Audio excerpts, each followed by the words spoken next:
오늘 이야기는 신앙을 가지고 있는 우리들에게 많은 의문을 던져주는 부분이기도 합니다. 뭐냐면 다윗이 거짓말을 했다는 거예요. 이 다윗의 거짓말이 나와 있습니다.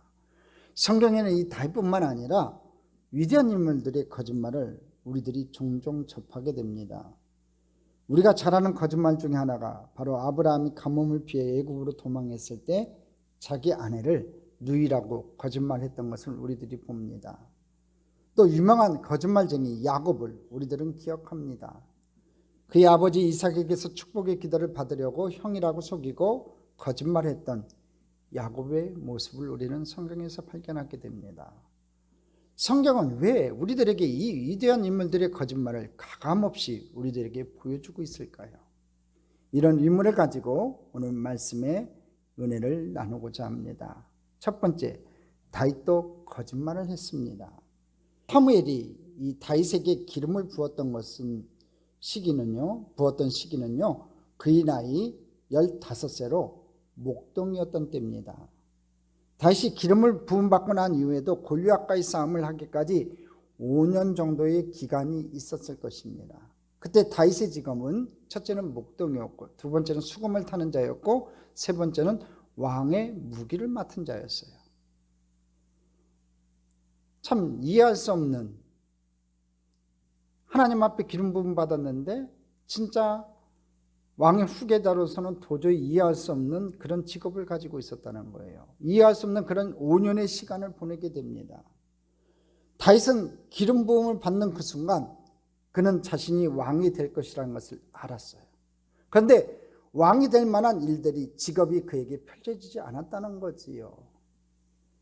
5년 동안 굉장히 그 어려운 시간들을 지나고 또 골리앗과의 싸움에서 이긴 이후에도 그는 10년 동안의 피난 생활을 가져야만 했습니다. 도망자의 시간을 지내야 했어요. 20년 동안 그의 인생에서 가장 암흑과 같은 시간을 지냅니다. 그의 인생에서 가장 낮은 시간을 다윗은 지내게 됩니다. 다윗이 그 시간을 지나는 동안 어쩌면 그리 드러나지 않는 삶이 그를 겸손하게, 또한 하나님과의 친밀한 교제의 시간으로 인도하지 않았을까 싶습니다.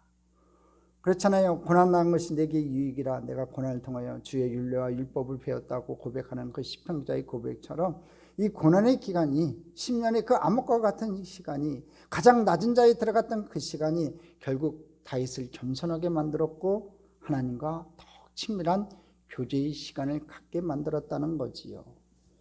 자, 가장 낮은 자의 시간을 통해 겸손을 배울 수 있었던 것은요, 다윗에게 참 복된 시간이었던 것 같습니다. 여러분, 우리가 흔히 다윗의 암흑기라고 불리는 시간이 아까 얘기했지만 10년 정도 됩니다. 영광스러운 승리를 쟁취한 골리앗과의 싸움 이후에 10년간의 도망자의 시간이 있었습니다. 그의 나이 23세에 영적 멘토였던 사무엘이 88세의 나이로 세상을 떠났고요. 이제 그는 오로지 하나님만 의지하며 그 시간들을 견뎌내야만 했습니다. 지금 이 말씀을 들으면서 혹시 여러분들 머릿속에 떠오르는 여러분들의 인생의 암흑기는 언제였는지 한번 생각해 보시기 바랍니다. 다윗만 이런 인생의 암흑기를 지나지 않았을 거예요. 저도 마찬가지고 여러분도 마찬가지고 인생의 암흑기 같은 기간들이 있었을 겁니다. 다윗은 짧게는 10년, 길게는 15년이라는 긴 암흑기가 있었어요. 자, 여러분들의 인생의 광야는 언제였습니까? 암흑기는 언제였습니까? 개인적으로 저에게 제일 힘들었던 시간은요, 어린 시절이었던 것 같습니다. 몇 번 제가 말씀을 드렸지만 아버님이 중풍으로 쓰러지셔서 9년 동안 병성에 누워 있었던 그 시간, 어머님이 3남매를 키우기 위해서 모진 고생하셨던 그 시간들, 세월이 흐르고 나니까 그 고난의 시간들이 저에게는 참 힘들고 어려웠지만 제가 하고 싶은 거 아무것도 못했던 거거든요. 과외도 한 번 못 받았고 다른 사람들이 누렸던 그런 유복한 생활을 저는 한 번도 누려본 적이 없습니다. 대학생 할 때도 마찬가지고 배불리 먹어본 적이 없습니다. 등록금도 한 번도 도움 받은 적이 없어요. 제가 다 장학금으로 졸업을 했어요. 그럴 수밖에 없었습니다. 저는 공부라는 것이 생존 투쟁이었습니다. 그렇지 않으면 내가 학교를 다닐 수 없었기 때문에, 장학금을 받지 않으면 학교를 다닐 수 없었기 때문에 목숨 걸고 공부를 했습니다. 근데 그 시간들이 세월이 흐르고 나니까 나를 만드는, 나를 다듬어가는 하나의 좋은 계기였던 것 같습니다. 우리가 다윗을 통해 보는 그의 인생의 암흑기에서 그가 하나님과의 친밀한 시간을 보낼 수 있었던 것은요, 그것은 그의 마음속에 품고 있는 비전이 살아있었기 때문 아닌가 생각해요. 저도 마찬가지입니다. 그 힘들고 어려운 그 시절을 지나면서 제 마음속에 한 가지가 있었어요. 제가 중학교 때 하나님의 종이 되겠습니다 하고 하나님 앞에 무릎 꿇고 소원을 했어요. 그 꿈을 이루기 위해서, 내가 주의 종이 되기 위해서 힘들고 어려워도 참고 인내했던 시간들, 그 비전이 내가 살아있었기 때문에, 꿈이 살아있었기 때문에 그것을 견뎌낼 수 있는 힘이 아니었던가 싶습니다. 오늘 이 시간 우리 사랑하는 참정교회 우리 청년들, 또 어린 성도님들, 여러분 인생에요, 꿈이 생기기를 바라요. 하나님께서 주시는 거룩한 비전이 생기기를 주님의 이름으로 축복합니다. 그 비전과 꿈이 살아있으면 어떤 어려움 속에서도 견딜 수 있는 힘이 됩니다. 어른들도 마찬가지입니다. 여러분에게 오늘 이 시간 하나님께서 주시는 거룩한 비전과 꿈이 있기를 바랍니다. 그 비전이 꺼지지 않는 한 여러분 죽지 않았습니다. 사라지지 않는 겁니다. 잊혀지지 않는 겁니다. 오늘 하나님께서 주시는 그 비전을 붙잡고 저와 여러분이 나아가기를 주님의 이름으로 축복합니다. 오늘 우리들이 암흑과 혹은 광야 같은 시간을 지난다고 하면 오늘 다윗이 경험했던 이 일들이 우리들의 삶을 인도하는 교훈이 되기를 주님의 이름으로 축복합니다. 자, 오늘 우리가 주목하는 첫 번째 도망지인 이 놉은요, 이 사랑하는 친구 요나단과 아내 미가를 뒤로하고 자신을 죽이려는 사울 왕의 창을 피해 도망갔던 장소예요. 저희 사진이 나와 있는데요, 저희 놉이 지금 현재 어디냐면요, 현재 위치를 따지면 예루살렘에 가면 히브리 대학이라고 있습니다. 유명한 히브리 대학이 있습니다. 들어는 보셨죠? 한 번은 들어보셨을 것 같아요. 히브리 대학 안에 있다고 추측을 합니다. 그 안에만 다 있는 게 아니라 저 보시면 왼쪽 끝에 있는 게 저희 히브리 대학 쪽이고요, 저 마을까지 이어지는 저 영역까지 전체가 이 놉이라는 마을이었을 것이라고 추측을 해요. 그게 맞는 것 같아요. 그래서 이 히브리 대학 안에서부터 시작해가지고 저기 놉이라는 저 마을 전체가 이 놉이라는 마을이었을 거라는 거지요. 자, 사무엘상 21장 1절입니다. 같이 한번 읽어보겠습니다. 다윗이 놉에 가서 제사장 아히멜렉에게 이르니 아히멜렉이 떨며 다윗을 영접하여 그에게 이르되 어찌하여 내가 홀로 있고 함께하는 자가 아무도 없느냐 하니. 자, 다윗이 놉에 갔어요. 처음으로 이제 도망간 장소가 놉이라고요. 근데 여기서 주목해 볼 단어 하나가 있어요. 그게 뭐예요? 1절에 보면 떨며 다윗을 영접했다고 합니다. 아히멜렉 제사장에게 다윗이 찾아왔을 때 아히멜렉 제사장이 떨면서 다윗을 맞이해요. 그럼 왜 제사장 아히멜렉이 떨었을까요? 그 이유를 아는 게 중요하겠지요. 사울 왕이 다윗을 시기하기 시작하고 다윗을 죽이려고 한다는 거지요. 이 소식이 다 인근 지역에 퍼졌어요. 사울이 다윗을 죽이려고 하는 그 상황 가운데서 다윗이 이제 처음 피난을 가는 거예요. 처음 피난처가 저 놉인 거예요. 한번 잠깐 지도를 볼 필요가 있어요. 한번 지도를 보십시오. 뭐 자세히 보이는지 모르겠지만 저 동그라미 친 거 보십시오. 베들레헴이 있고 예루살렘이 있고 저기 사회 왼편으로 예루살렘이 보이지요. 그 바로 위에 놉이 있어요. 저건 이제 옛날 지도를 보고 얘기하는 거예요. 그 위에 또 뭐가 있냐면 기브아가 있어요. 지금 사울 왕이 활동하는 근거지가 어디냐면요, 사울 왕의 고향인 기브아예요. 예루살렘에서 사울 왕이 활동했던 게 아니라 기브아, 자기 고향에서 활동했다고요. 근거지예요. 그런데 예루살렘하고 노비 굉장히 가깝다는 거예요. 아까도 얘기했지만 히브리 대학 안에 있다고 했잖아요. 고대 도시 노브는요, 예루살렘에서 1.5km 정도 떨어진 언덕에 위치하고 있어요. 옛날에도 그렇게 가까웠고 현재는 지금 예루살렘 안에 다 들어가 있는 지역입니다. 그러니까 저 근간에서 일어난 일들에 대해서 제사장 아히멜렉이 그 소식을 들은 것은 전혀 이상한 것이 아니라는 거예요. 아주 가깝다는 거죠. 기브에서도 가깝고 예루살렘에서도 가깝고 다 가까운, 아주 가까운 근처란 말이에요. 그러니까 사울왕이 다윗을 죽이려고 쫓아다닌다는 것을, 소문이 난 것을 이 제사장 아히멜렉이 듣는 것은 당연하다는 거예요. 사울왕이 다윗을 죽이려 한다는 것, 그리고 다윗이 도망자의 길에 올랐다는 소문이 노비라고 하는 곳에 있는 아히멜렉에게 들려온 것은 전혀 이상한 일이 아니라는 거예요. 무슨 얘기냐면 아히멜렉이 알고 있었다는 거예요. 그래서 다윗이 찾아오니까 겁나는 겁니다. 왕이 죽이려고 하는, 살아있는 권력이 죽이려고 하는 사람이 자기에게 찾아왔으니 어떡합니까, 여러분? 아히멜렉은, 여러분 엘리 제사장 아시죠? 엘리 제사장의 가문을 이어 제사장이 된 사람이에요. 그러니까 엘리의 증손자쯤 되는 계열의 사람입니다. 그리고 이 노비라고 하는 것은요, 아히멜렉뿐 아니라 85명의 제사장들이 모여 살고 있는 제사장들의 성읍이라고 불렸던 것이에요. 제사장들이 85명이나 모였으니까 제사장 마을이겠지요. 다윗이 그곳에 갔다는 거예요. 그리고 바로 이거 노베에서 다윗은 뭐 했어요? 거짓말을 합니다.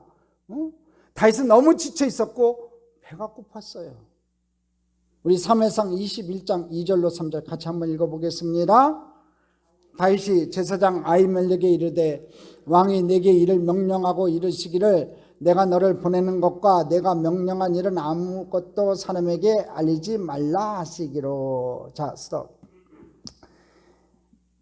왕은 누구겠어요? 사울왕이지요. 사울왕이 내게 일을 명령하고 이르기를 내가 너를 보내는 것과 내게 명령하는 일은 아무것도 사람에게 알리지 말라 했다. 이렇게 거짓말을 하는 거예요, 지금. 그리고 계속 읽겠습니다. 내가 나의 소년들을 이러이러한 곳을 오라고 말하였나이다. 이제 당신의 수중에 무엇이 있나이까? 또 5덩이나 무엇이나 있는 대로 내 손에 주소서 하니. 아무거나 달라는 거예요. 배가 고프니까. 거짓말하고 있고요. 배가 고파서 먹을 것을 달라고 하고 있습니다. 다윗은 쫓겨서 도망가고 있는데 사울왕이 나에게 특명을 줬다 이거지요. 아무한테도 얘기하지 말고 뭔가 일을 하라고 특명을 줬다는 거예요. 이렇게 속이고 있는 겁니다. 근데 아히멜렉은요, 그것을 눈치채고 알고 있었어요. 다윗이 먹을 것을 달라고 하는데요, 불행인지 다행인지 아히멜렉에게 줄 수 있는 떡이 없었어요. 오직 그에게 있었던 것이 뭐냐면요, 하나님께 제사 드렸던 떡이 있었습니다. 이게 뭐라고 해요? 진설병이라고 해요. 이 진설병은요, 매 안식일마다 12지파를 상징해 가지고 싱싱한 따뜻한 떡 12덩어리를 하나님께 드리고, 그리고 먼저 드렸던 떡을 물립니다. 식었던 떡을 물려요. 그 드려진 떡은 유일하게 제사장 가족의 목이에요. 아무나 못 먹습니다. 제사장 가족들만 먹을 수 있는 떡이 진설병은요. 그러니까 이게 다윗에게 줄 수 있는 떡이 아닙니다. 그런데 그 떡을 다윗에게 줘요. 이게 절대로 쉬운 상황이 아니라는 거예요. 거짓말을 하고 있는 다윗과 그의 동료들에게 아히멜렉은 먹을 것을 줘요. 다윗은 거기서 또 거짓말이 끝난 것이 아니라 그는 또 거짓말로 골리앗을 죽였던 그 칼과 창을 얻어요. 거짓말로 그 칼과 창을 얻는다고요. 사무엘상 21장 8절에 같이 읽어보겠습니다. 다윗이 아히멜렉에게 이르되 여기 당신의 수중에 창이나 칼이 없나이까? 왕이 일이 급함으로 내가 내 칼과 무기를 가지지 못하였나이다 하니. 지금 급하게 도망치는 입장에서 지금 뭐라고 얘기하냐면 왕이 일이 급해가지고 내가 내 칼과 무기를 가지지 못했습니다. 이렇게 거짓말을 하는 거니까 칼과 창을 좀 달라고 얘기합니다. 왜 골리앗을 죽였던 칼과 창이 이 아히멜렉 가문에 있었는지 그건 정확하지가 않아요. 아마 제사장 가문이니까 가지고 있었을 것이다. 그게 퀘스천 마크예요. 아니면 사브랑의 가족들이 갖고 있는 게 더 합당할 텐데 그 이유는 정확하지 못하지만 여하튼 간에 아히멜렉 이 노베 땅에 이 골리앗의 칼과 창이 있었다고요. 그걸 달라고 하는 거예요. 다윗은 지금 절박한 상황에서 이 길을 모면하기 위해 거짓말을 하고 있어요. 거짓으로 먹을 것을 얻었고 거짓으로 무기를 얻었습니다. 퀘스천 마크인 거지. 아무리 급해도 왜 이렇게 거짓말을 해서 위기를 모면할까? 여기서 한번 우리가 생각할 영적 교훈이 있다는 겁니다. 요나단과 헤어져 눈물을 흘리며 도망자의 삶을 시작했던 때 처음으로 다시 찾아간 곳이 어디였냐면 제사 드리는 곳 제사장 마을이었다는 거예요. 우리가 쉽게 넘어가는 부분인데 여기에 키포인트가 있다는 거지요. 요즘으로 말하면 교회로 찾아갔다는 거예요. 교회로. 그곳에서 다윗은 자비를 경험합니다. 여러분 참으로 훌륭한 것은 제사장 아히멜렉이요 다윗의 위기를 보고 속아 주었다는 거예요. 다 알고 있었기 때문에 너 거짓말한다, 너 가라 할 수도 있음에도 불구하고 도망자 신세니까 무시해도 되고 괄시해도 되는데도 불구하고 다윗의 위기를 보고 속아 주었다는 거지요. 위대한 왕 다윗은요 자신의 거짓말을 알고서도 속아주고 도와준 이 아히멜렉으로 인해 목숨을 구하고요 10년이 지나 이스라엘 역사상 가장 위대한 왕이 될 수 있었어요.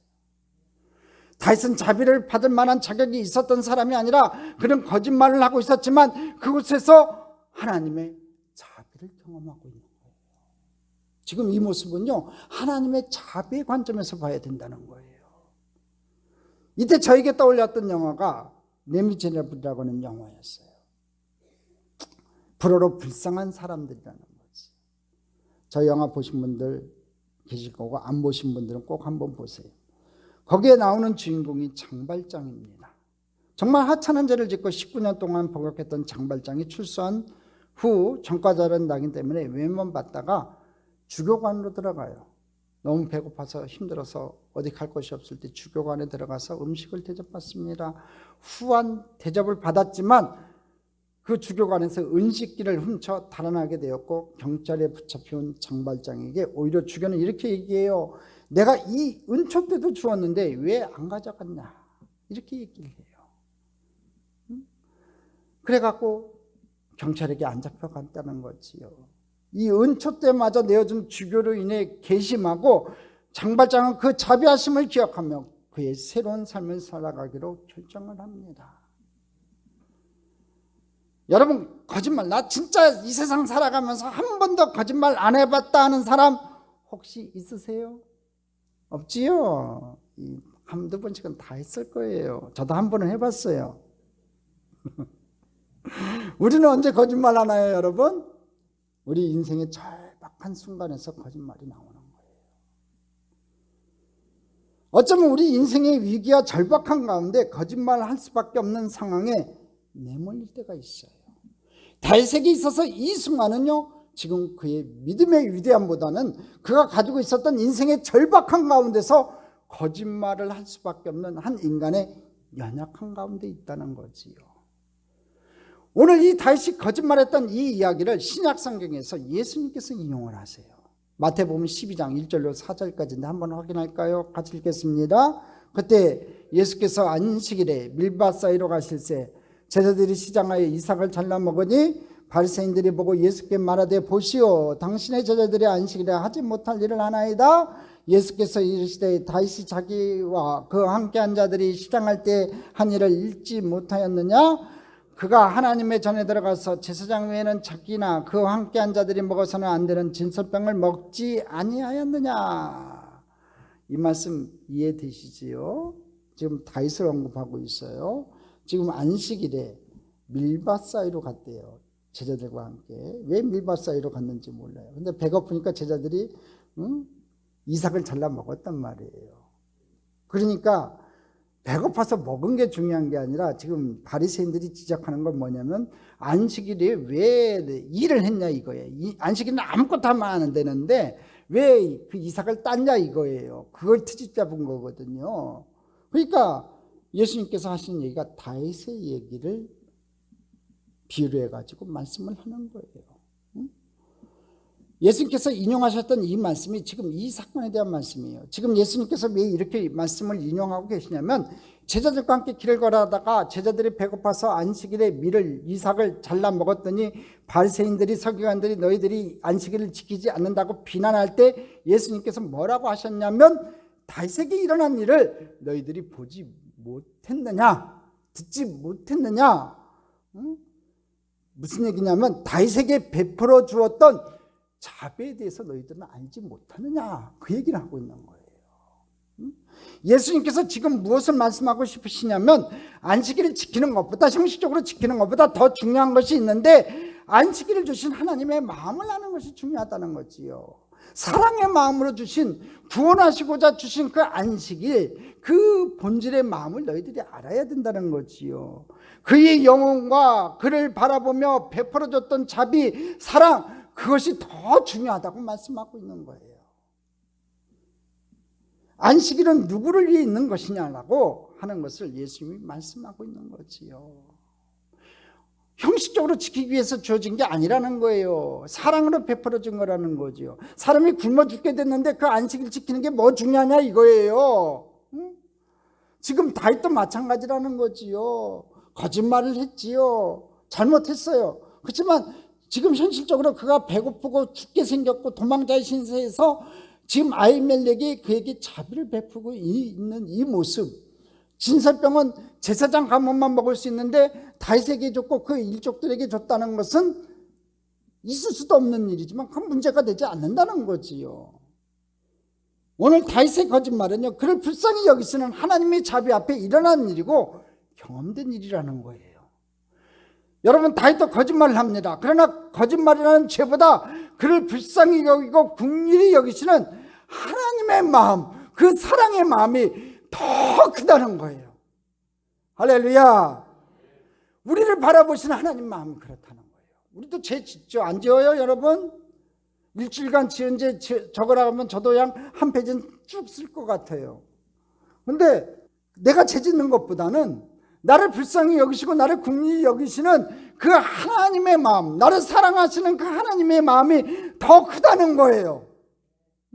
거짓말을 해도 된다는 말이 아니라 하나님의 마음은 우리의 거짓말보다도 더 크신 분이라는 거지요.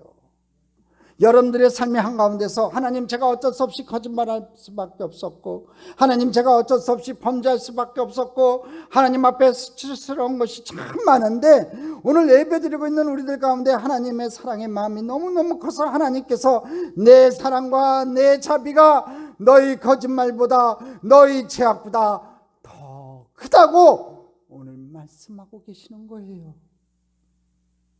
그러니까 여러분, 그렇다고 나가서 마음대로 죄짓고 마음대로 거짓말하라는 얘기 아닙니다.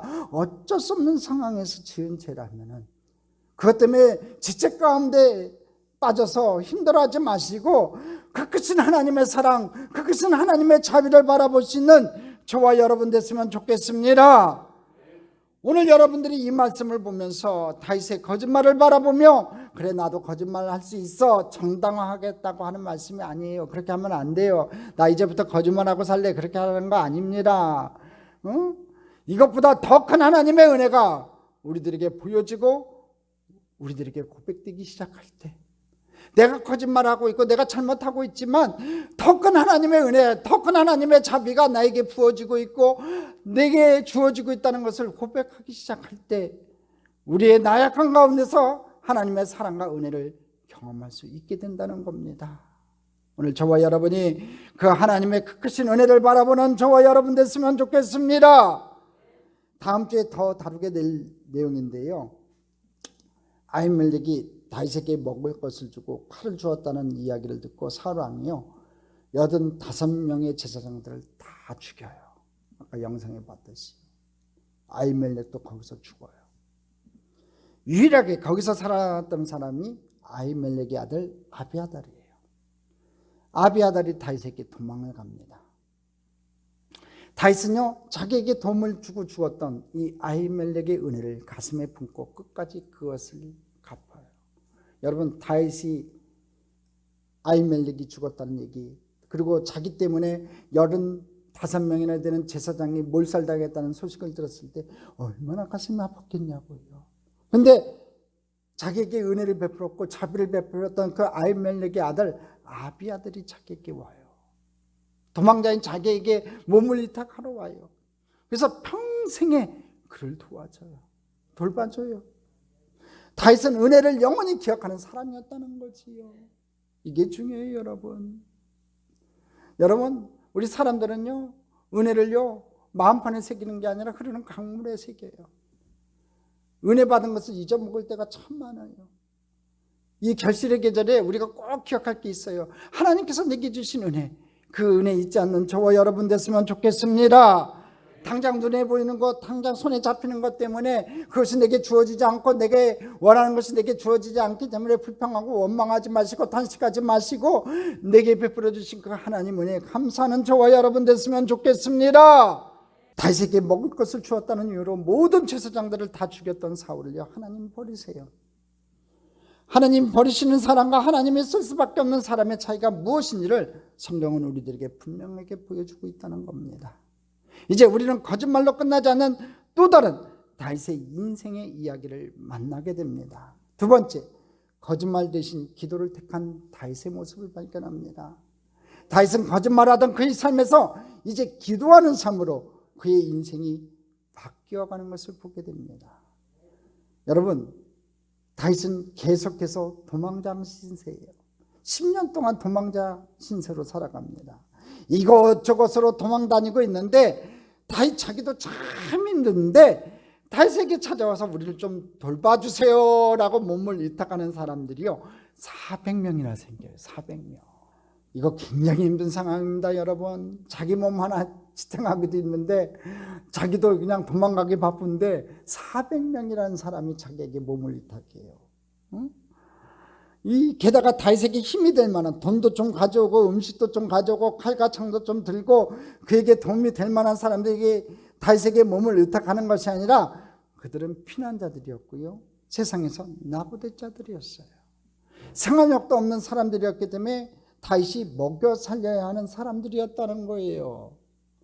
버림받고 굶주리고 상처 입었던 사람들이 다윗을 찾아와서 나를 좀 도와달라고 얘기해요. 그만큼 다윗이 인품이 좋았다는 거겠지요. 그러니까 사람이 모여드는 거예요. 다윗에게 그렇게 큰 부담이 있을 때 사람들이 다윗에게 찾아와 말해요. 블레셋 사람들이 그일라를 공격하고 있다는 거예요. 그게 다윗하고 무슨 상관이에요? 이건 말이 안 되는 겁니다. 다윗은 도망자 신세니까 블레셋 사람들이 공격을 했다면 사울 왕에게 찾아가서 해결해 달라고 해야 맞는 거잖아요. 근데 지금 다윗에게 와서 그 얘기를 한다니까요. 그런데 도망자 다윗에게 해결해 달라고 요청하고 있는 거예요. 한번 지도를 볼까요? 보십시오. 기브아가 사울이 있던 것이 기브아라니까 기브아 저 위에 있고요. 지금 그일라라고 하는 건요 밑에 부분에 있지요. 저기서 저기가 좀 먼 것 같은데 실은 그렇게 멀지가 않아요. 응? 여러분, 그 다음에 이 그일라에서 도망간 게 10이라는 곳이거든요. 10광야인데요. 그 다음에 마온강야까지 가요. 이건 뭐 나중에 좀 이따 다시 나오니까 설명을 드릴게요. 자, 사울이 있던 기브에서 그일라는 그렇게 먼 곳이 아니라는 거예요. 충분히 사울이 처리해야 되는 것이 맞아요. 근데 다윗에게 와서 그 얘기를 하는 거예요. 자기가 거둬들 400명이라는 사람이 있는데 거기 와서 그일라가 공격을 당하고 있습니다. 다윗의 인생이 얼마나 큰 부담이 되었겠냐고요. 이 얘기를 들었을 때 진짜 부담되지 않겠냐고요. 와서 얘기한다는 얘기는 뭐예요? 우리 좀 도와주세요, 그 얘기예요. 우리 좀 살려주세요, 그 얘기예요. 자기가 무슨 왕이에요? 군대가 있어요? 뭐가 있어요? 자기에게 주어진 400명이라는 사람, 모여든 400명이라는 사람은 아까도 얘기했지만 거지와 쌤쌤 똔똔이에요. 방난자들이에요. 상처 입은 사람들이에요. 연약한 사람들이에요.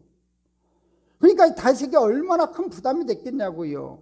혹시 지금 여러분들의 인생에 참 부담스러운 분이 있을지도 몰라요. 나 하나 건사하기도 힘든데 왜 내 주변에는 나를 이렇게 힘들게 하는 사람이 많냐 이거지요. 응? 그래서 하나님 앞에 어쩌면 지금 다윗의 심정으로 하나님 나 어떡합니까? 이 상황에서 내가 뭘 어떻게 할 수 있습니까? 이렇게 고백하는 사람도 있을 거예요.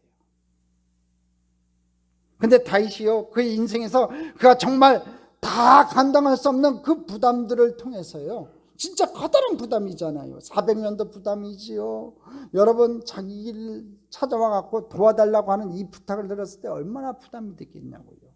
그 부담들을 통해서 하나님이 다윗을 위대한 사람으로 만들어가고 계시다는 거예요. 이제 혼자 도망하는 사람이 아니라 많은 무리의 리더로서 다윗의 책임감은요, 하나님께 기도로 나아가게 만들어요. 기도하게 만든다니까요. 자기 생각대로 결정 안 하고요, 기도하게 만들어요. 그래서 종종 부담은요, 사람을 성장시키는 원동력이 돼요. 그 부담스러운 시간들이 그를 성장시키고 그러하여금 하나님 앞에 메어달릴 수 있는 사람으로 만들어가는 원동력이 됐다고요. 뭐가요? 부담이, 거룩한 부담이. 그를 하나님께 메어달릴 수 있는 사람으로 만들어갔다는 거지요. 사무엘상 23장 2절에 보면요, 그일라의 일을 바라보며 다윗이 하나님께 기도하는 모습이 나와요. 한번 읽어보겠습니다. 같이 읽겠습니다. 이에 다윗이 야윗께 묻자와 이르되 내가 가서 이 블레셋 사람들을 치리니까 야윗께서 다윗에게 이르시되 가서 블레셋 사람들을 치고 그일라를 구원하라 하시니. 다윗에게 인생의 모든 부담들이 막 밀려오던 때 다윗은 이제 거짓말하는 사람이 아니라 하나님께 묻고 있어요. 기도하고 있어요. 옛날엔 생각했잖아요. 이제 기도하고 있다니까요. 하나님 어떡 할까요? 그때 하나님께서 뭐라고 말씀하세요? 그래 쳐라! 내가 너로 하여금 이기게 하겠다. 그일라를 구원하겠다. 23장 2절에서 이렇게 하나님 말씀하셨는데 24장 4절에 보니까 다시 묻고 있어요. 하나님 앞에. 4절 같이 읽어보겠습니다. 시작. 다윗이 야윗께 다시 묻자온데 야윗께서 대답하여 이르시되 일어나 그일라로 내려가라. 내가 블레셋 사람들을 내 손에 넘기리라 하신지라. 다윗이 하나님께 다시 묻자온데, 지금 하나님 앞에 다시 묻고 있어요. 하나님 응답이 있었는데도 불구하고 다시 묻고 있어요. 하나님께서 그래 내가 그들을 내 손에 넘겨주겠다 하셨는데, 그런데 다시 묻고 있는 거예요. 왜일까요? 이 상황에서 그에게 주어진 부담이 그렇게 쉽게 해결될 수 없는 문제였던 거예요. 너무나 큰 부담이었다는 거지요. 그래서 하나님께 다시 물어요. 그랬더니 하나님께서 가라, 내가 그들을 너에게 넘기겠다고 그래요. 하나님께서 말씀하시기를 상관없다, no problem, 고 하는 거예요. 근데 중요한 단어가 나요. 누가 블레셋 사람을 무찌르겠다고 하세요? 여러분 그냥 지나갔지요. 4절에 보니까 뭐라고 해요? 내가 블레셋 사람들을 내 손에 넘기리라 하신지라. 우리 4절 잠깐 다시 보여줄래요? 4절 뭐라고 돼 있어요? 내가 블레셋 사람들을 내 손에 넘기리라 하신지라. 누가 하신다고요? 내가. 하나님이 하신다고요. 하나님이 하시겠다고 했어요. 할렐루야. 그래, 우리 영적 전쟁은 하나님이 하시는 겁니다. 하나님 말씀에 순종하자. 전쟁에서 다윗은 승리해요. 그것도 아주 크게 승리했습니다. 바로 그 그일라 전쟁에서 승리했을 때 아히멜렉의 아들 아비아들은요, 다윗에게 도망와요. 아비아들이 다윗에게 올 때 그의 아버지 제사장이 입었던 에봇을 가져와요. 그냥 온 게 아니라 제사장이 입는 옷이 에봇이거든요. 저 그림처럼요. 한번 사진을 보세요. 저기 제사장이 입은 저 앞치마처럼 거친 저것을 에봇이라고 하는 거예요. 저 에봇은요, 아무 때나 입는 것이 아니라 제사드리러 하나님께 기도하러 갈 때만 입는 것이 저 에봇이에요. 흉패에는요 12개의 보석이 달려 있어요. 저 가슴에 있는 흉패에는 이 12개의 보석이 달려 있는데 그건 12지파를 상징하는 거예요. 이것은 이스라엘 백성들이 임의로 만든 것이 아니라 하나님의 명령을 따라 만든 제사장이 하나님께 기도할 때 뜻을 물을 때 입는 옷이에요. 에봇입니다. 자, 성경을 한번 자세히 여러분 살펴보세요. 여러분 지금까지 그냥 지나갔는지 모르겠지만요, 이후로 다윗이 하나님 앞에 기도할 때요, 다윗이 어려운 일을 만나고 하나님 앞에 기도해야 될 순간을 맞이할 때마다 에봇을 가지고 와서 하나님께 입고서 하나님께 물어요. 기도해요. 여러분 그일라 사람들을 구해 주었는데 어떤 일이 일어났냐면요, 다윗이 배신을 당합니다. 첩자가 있어가지고 사울에게 고자질을 해요. 그래갖고 그일라에서 다시 승리했다는 소식을 사울이 듣게 돼요. 사진 좀 한번 보여주실래요? 그 다음부터 이제 계속 쫓겨다녀요. 근데 이 배반이란 단어가 중요한데 다윗은 배반을 당했어요. 아유, 도와줬는데 배반을 당했다니까? 얼마나 억울하겠냐고. 도와준 것밖에 없는데, 은혜를 베푼 것밖에 없는데, 사랑을 베푼 것밖에 없는데, 나눠준 것밖에 없는데 배반을 당해요. 사울왕 때문에 무서워갖고 다 고자질을 해요. 가는 곳마다. 근데 중요한 게 있어요. 그가 가는 곳마다 배반을 당할 때마다요, 그 배반 속에서 충성스러운 신하들이 생겨요. 용사들이 생겨요. 군대들이 생겨요. 역설적이지요. 배반당하면 여러분 있는 거라고 생각하잖아요. 근데 사울왕의 군대 장관들도 용맹스러운 군대 장관들인데, 여러분 다윗의 군대 장관들은요 이때부터 생긴 거예요. 혈맹이에요, 혈맹. 사선을 같이 넘은, 10년 동안 사선을 같이 넘은 사람들이에요. 그래갖고 배반을 당하고 10년 동안 다윗과 같이 광야를 헤매고 다니면서요 다윗을 옹호하고 다윗을 보호해요. 진짜 충성된 자들, 다윗의 말 한마디면 목숨을 걸 수 있는 충성된 자들을 이때 얻기 시작해요. 성경 잘 보세요. 다윗에게는 이런 생각이 있었어요.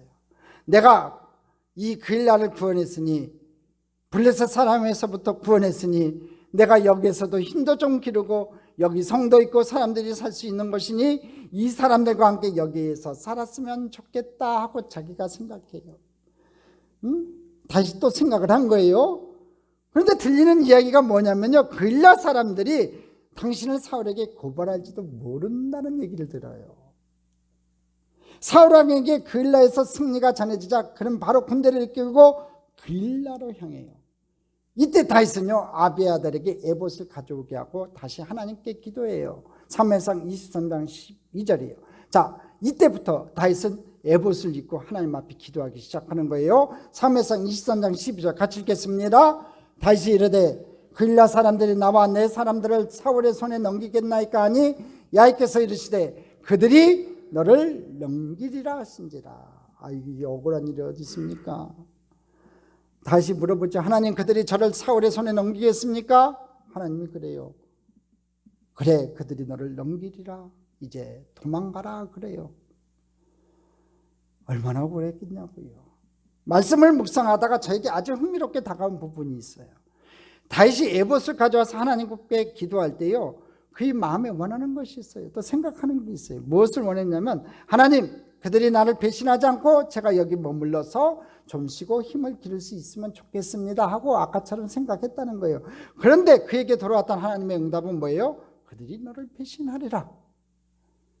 제가 깨달은 묵상은 뭐냐면요, 하나님께서 우리들의 기도의 제목을 가지고 와서 우리들이 원하는 것은 하나님 앞에 기도할 때 하나님의 대답은 우리들이 원하는 것이 아닐 때가 많다는 거예요.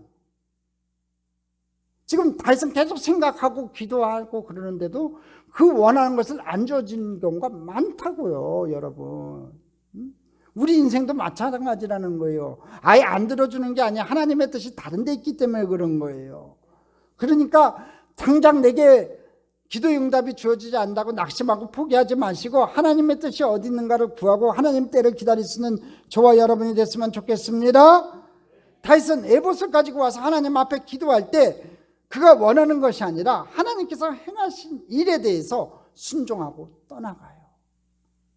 자기는 여기 남고 싶었는데 하나님 떠나가라고 하니까 그 말씀에 그 일에 순종하고 떠나가요.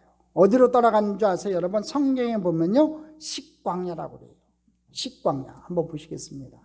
자, 그일라에서 식광야로 가요. 이 10이라는 건요, 이 산지에 있어요. 자, 넘기겠습니다. 다윗은 그때부터 많은 광야, 식광야, 마온광야, 엥게디 요새, 많은 피눈물 나는 고난의 시간들을 지나가야 돼요. 배반 때문에 생긴 일이잖아요. 출발점은 배반이에요. 자, 보십시오. 다음 그림 보여주세요. 자, 그일라에서 거민을 구했는데 배반을 당했고 어디로 갔냐면 식광야로 갔어요. 이 식광야가 이제 산야지대에 있는 광야예요. 이 십광야에서 이제 유명한 다윗과 요나단의 언약의 내용이 이 십광야에서 이루어져요. 그 다음에 이제 마온 광야로 가요. 자, 마온 광야에서 이제 어디로 가냐면 엔게디로 가게 됩니다. 사울 왕이 이제 블레셋 군대를 물리치고 3,000명의 소수 정예를 뽑아서 엔게디로 와요. 엔게디. 자, 엔게디 광야 보십시오.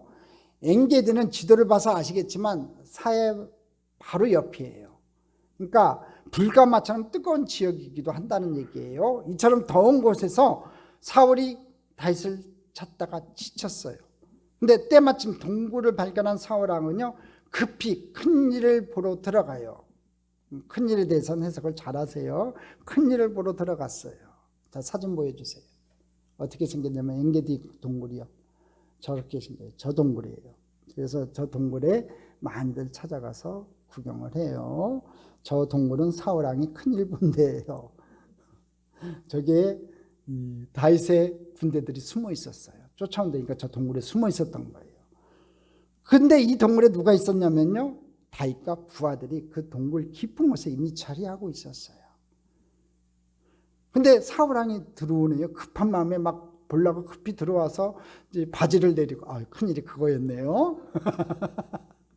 그리고 앉아서 일 보려고 막 보고 있는 거예요. 그러니까 부하들이 다윗에게 절호의 기회라고, 지금 사울 왕을 죽이자고 합니다. 혼자 왔을 거 아니에요, 여러분. 일 보는데 부하들 데리고 와요. 왕이니까 창피하니까 혼자 들어왔을 거 아니냐고요. 맞는 말이라는 거지요. 이 지긋지긋한 도망자의 삶을 마칠 수 있는 최고의 기회라는 거예요. 방금 동굴에 들어왔으니 사울은 동굴 안에 누가 있는지 전혀 몰랐을 상황이에요. 하지만 다윗은 의외의 행동을 해요. 말을 해요. 사울 왕의 옷자락만 몰래 잘라내요. 그리고는 오히려 부하들에게 이렇게 꾸짖습니다. 사무엘상 24장 6절로 7절이에요. 같이 읽어보겠습니다. 자기 사람들에게 이르되 내가 손을 들어 야의 기름 부음을 받은 내 주를 치는 것은 야께서 금하시는 것이니 이는 야의 기름 부음을 받은 자가 대면이라 하고, 다윗이 이 말을 자기 사람들을 금하여 사울을 해하지 못하게 하니라. 사울이 일어나 굴에서 나가 자기 길을 가니라. 못 건들게 해요. 왜? 사울은 하나님께 기름 부음 받은 자다 이거예요. 기름 부음 받은 자를 내가 어떻게 죽일 수 있느냐? 우리가 죽일 수 없다고 얘기하고 못 죽이게 해요. 처음에 다윗이 십광야로 갔다고 했지요. 이 십이란 말이 무슨 뜻을 가지고 있냐면요, 철을 다듬는 재련소라는 뜻을 가지고 있어요. 저에게 이런 영적 의미로 해석이 됐습니다. 하나님께서 그러하여금 광야로 가라고 했을 때 하나님께서는 그를 다듬어 가시고 재련하고 계신다는 거죠. 철을 재련하듯이 다윗을 다듬고 재련하고 계셨다는 거예요. 중요한 것은 하나님께서 단련시키기 위해서 내모신 광야에서 하나님은 당신이 택하신 자를 철저하게 지켜주시고 계셨다는 거예요. 사무엘상 23장 14절 말씀 한번 볼까요? 같이 읽어보겠습니다. 다윗이 광야의 요새에도 있었고 또 식광야 상권에도 머물렀으므로 사울이 매일 찾되 하나님이 그를 그의 손에 넘기지 아니하시니라.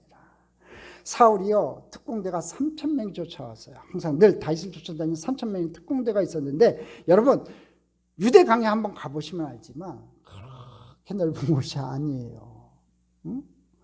여러분 3,000명이 흩어져서 찾아도 금세 찾을 수 있는데요, 못 찾았어요. 보세요. 광야의 요새, 여기는 엔게디 요새를 얘기하는 거고요. 14절에 식광야 산골, 이 식광야는 아까도 얘기했지만 산간 지역이에요. 저 보십시오. 저 산간 지역에 그림이, 좋은 그림이 있어서 식광야에 숨어있는 이 다윗의 사람들의 그림을 그려놓은 그림이 있어요. 저 모습이었을 것 같아요. 저 모습이 어떤 모습을 보여요, 여러분요? 군대 연문스러운 모습을 보여요? 제 눈에는요, 거지들의 모임, 그렇게 보여요. 저렇게 숨어 있었다니까요. 머리카락 보인다 꼭꼭 숨으라고 상간에 꼭꼭 숨어 있었다고요. 매일 위기를 겪으면서 다윗은 매일 기도하는 사람이 되는 거예요. 순간순간이 위기인 거예요. 언제 어떻게 잡힐지 모르는 거예요. 그 증거는요, 그가 매일 기도했다는 그 증거는요, 그 위기 가운데 지은 시편이 증거예요. 여러분 다윗이 지은 시편은요, 거의 대부분 이 광야 시절에 지은 시편이에요. 하나님은 다윗을 지켜주시지만 그일라에서도 식광야에서도 여전히 사람들은 현재 권력을 가진 사울 왕에게 다윗을 넘겨주려 해요. 사울 왕이 사람들을 협박했으니 힘없는 사람들이야 어쩔 수 없지 않았을까 싶어요. 힘없는 사람이 무슨 힘이 있겠냐고요. 당장 보십시오. 여러분, 노베에서 아히멜렉 제사장이 다윗 도와줬다는 그 하나 때문에 85명이라는 제사장이 다 죽임을 당했는데 다른 사람들 겁이 안 났겠냐고요, 여러분. 평민들이. 그러니까 다윗이 어디 숨어 있습니다, 다윗이 저쪽으로 도망갔습니다, 바로 그냥 보고하고 고자질하는 거지요. 그러니까 다윗이 도망 생활이 더 힘들었다는 거예요. 누가 도와주고 꼭꼭 숨어라 하고 숨겨주면은 이 도망자의 세월이 좀 편했을 텐데 그렇지 않았다는 거지요. 또 사울은 이렇게 얘기를 해요. 사무엘상 23장 23절이에요. 같이 읽어보겠습니다. 그가 숨어있는 모든 것을 점탐하고 실상을 내게 보고하라. 내가 너희와 함께 가리니 그가 이 땅에 있으면 유다 몇천 명 중에서도 그를 찾아내리라 하더라. 보십시오. 유다 몇천 명 중에서도 그를 찾아내리라. 꼭 찾아내겠다는 거지요. 그는 다윗을 끝까지 잡아 죽이겠다고 이야기를 하고 다윗은 도망갑니다. 이런 상황에서 다윗은 또 기도하고 믿음의 고백으로 시편 54편을 지어요. 그리고 다윗의 인생에 가장 힘들었던 시기를 맞이하게 되는데 그것이 언제냐면 다윗이 23살 무렵에 88세로 88세로 세상을 떠나게 된 사무엘에 대한 이야기를 듣게 돼요. 그는 사무엘이 죽었다는 이야기를 듣고 거친 광야로 다시 도망하게 됩니다. 다윗은 이제 끊임없는 도망자, 방랑자의 생활이 시작이 됐어요. 자, 그림 보십시오.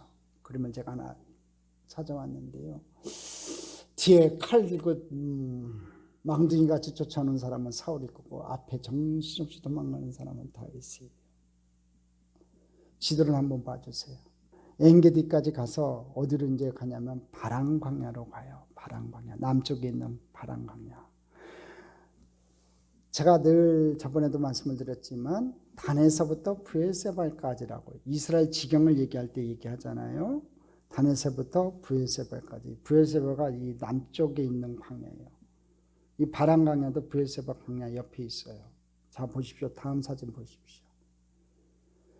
다윗이 사울을 피해 오랜 기간 도망다니던 이스라엘의 광야 지역이에요. 저런 곳을 다녔다고요. 여러분, 평평한 지역을 도망다닌 게 아니에요. 저런 거칠고 아무것도 없는 저런 곳을, 태양빛이 자결하는 저런 곳을 다윗은 도망다녔다고요. 여러분, 수풀이 많은 곳은요 숨기 편해요. 근데 저런 곳은요 좀 멀리서 도망가도요 금세 보이는 거예요. 여러분, 다윗의 사람들이 말이 있었겠어요? 뭐가 있었겠어요? 근데 사울의 군대들은요 말도 있고 마차도 있었을 거예요. 쉽게 쫓아가서 쉽게 죽을 수 있는 상황이라는 거예요. 이런 위경지경에서 다윗은 생명의 위협을 느끼고 도망자, 방랑자의 생활을 할 수밖에 없었다는 겁니다. 다윗은 바로 그 어려운 인생의 고난과 어려움 가운데서 거짓말하는 사람이 아니라 기도하는 사람이 되고 그 도망자의 시간 가운데서 주옥 같은 시편들을 쓰기 시작해요. 밤을 지새면서 광야의 영도로 내려가는 그 극한 추위 속에서 덜덜덜 떨면서 하나님의 은혜를 찬양하는 시편을 써요. 바로 사무엘을 추모하고 바란 광야로 다시 피난갔던 다윗이 썼던 시가 시편 86편이에요. 제가 시편을 읽는 것보다 드라마 바이블로 듣는 게 훨씬 더 와닿을 것 같아서 제가 드라마 바이블로 여러분들에게 들려드리려고 합니다. 다윗의 마음으로 한번 들었으면 좋겠습니다. 큐!